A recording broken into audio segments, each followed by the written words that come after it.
Here's the table over here. Okay, looks good. Have a seat, Jack. Let me pour you some wine. Sure.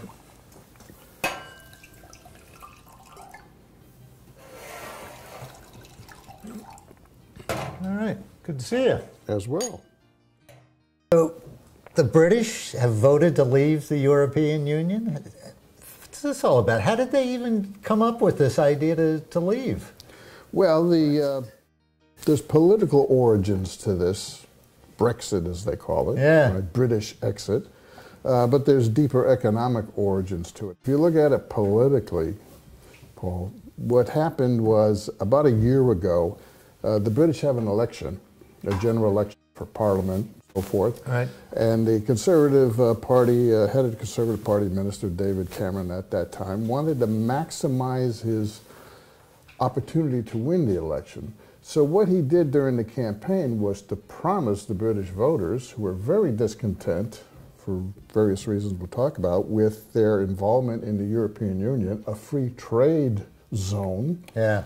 What he did was promise them that if you elect me, I'll put it to a referendum I'll let vote. you vote on that? Yeah, whether we should stay or not stay.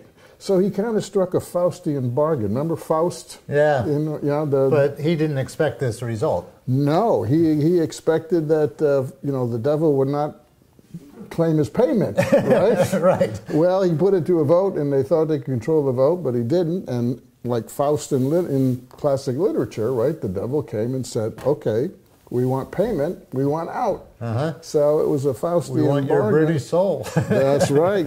Pay up. And that's how the vote came about. They thought they could control it, but they really couldn't. Now, he had some forces within his own party, the Conservative Party, that this is really kind of an inter-party fight, wasn't it? And it's an inter-party thing, too, because one of the reasons why the Conservative Party and Cameron decided to put it to a vote, promised during the election campaign, was to prevent this new party called UKIP, UK Independent Party. It was really pro-exit from outflanking them on the right. And that's really an anti-immigration party. It's anti-immigration. Right? Well, it's anti-EU, and of course, immigration, free movement of labor is part of this whole free trade zone over there. Not just goods and services and money flows, but people flows as well. Unusual for trade agreements, actually. Yeah, except all trade agreements always, whether it's provided in the agreement or not, result in labor flows, because you can't move capital around and not expect labor to move around. Yeah. But it was part of the agreement over there, and what you had was this big immigration issue occurring, in which you had a lot of labor from Eastern Europe moving into the UK. There were 1 million people from Poland moved from Poland into the UK, right? Wow. So the EU, the European Union, the Free Trade Zone, created this, added a lot more members recently, within the last decade or so, from Eastern Europe. And of course, wages were lower there, so a lot of those people moved to the West, and a lot of them moved to the UK. And it created this sense that immigration was the cause of their problems. They look around, they see all these other workers around.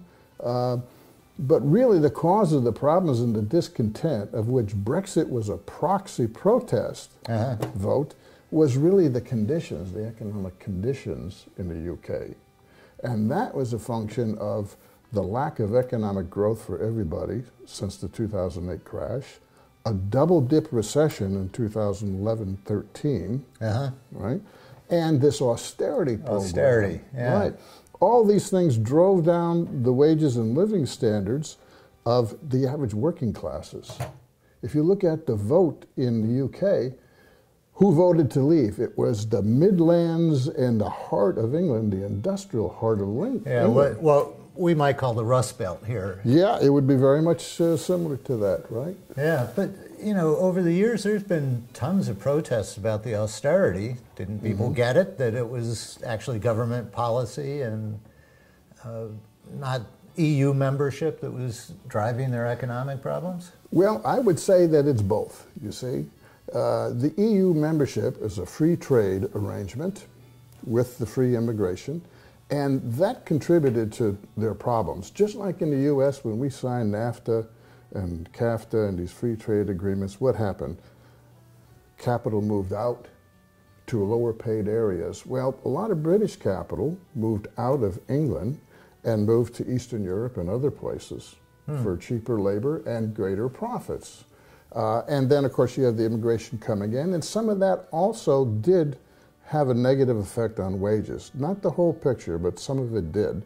So free trade cost jobs. You don't add all those That's right. workers without driving wages down. Free trade caused economic problems, and at the same time, you have an overlay of the crisis since 2008.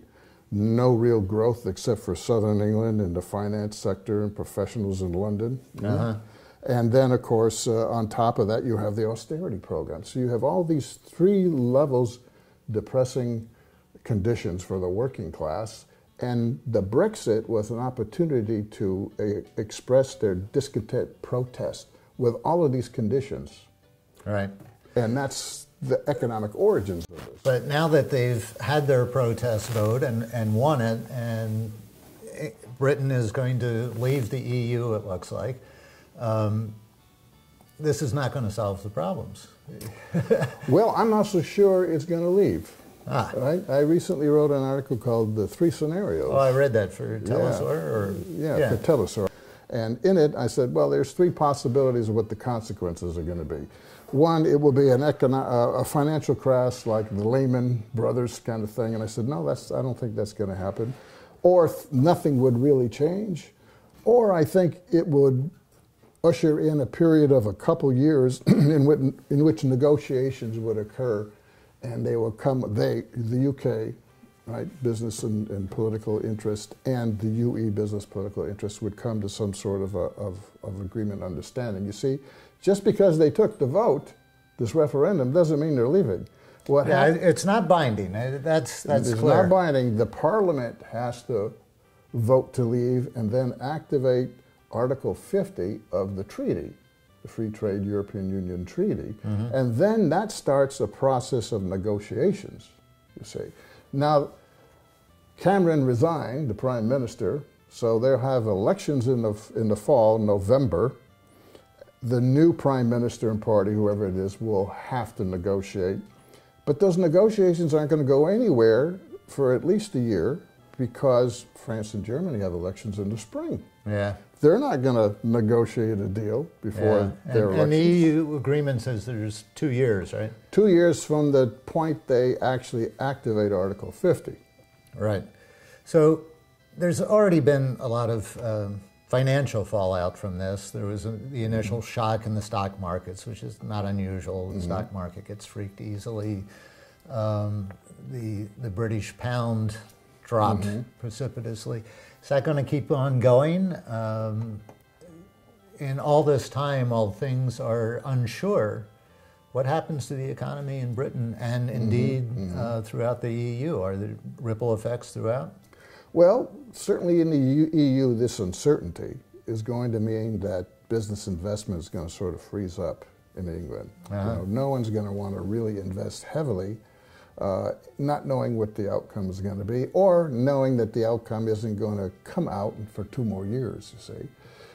So that lack of investment is going to slow the British. The British economy definitely is going to go into a recession. There's no doubt about that. The British pound will fluctuate, but will drift lower, I think, because what's clear is that, you know, Britain, its main industry is services and financial services, what they call the City of London, which is Wall Street in London, which was the global financial center for the EU.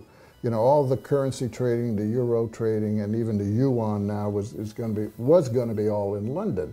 But now what's going to happen is a lot of those finance companies are going to move to Frankfurt and to Paris, you see. So Britain and the pound as a center of financial power is certainly going to deteriorate no matter what. The question is how fast. Yeah. You know, I just realized I got to catch my bus. Tell me what I need to know before I run out of here. As far as the effect on the rest of the global economy of all this? Okay. Give me 30 seconds on that and I'll go get my 30 bus. seconds on that. It means that Europe, which is already chronically slow growth, is going to grow even slower. It means the U.S. money is going to flow into the U.S. dollar. The dollar is going to rise. U.S. long-term rates are going to rise. The U.S. economy is going to slow down. And I believe the real impact, serious, is going to be on Japan, which is already in recession. It's going to go even deeper. And China is going to have to devalue its currency. And that's going to be a shot heard around the world. Wow. Jack, thanks for the bad news. Okay.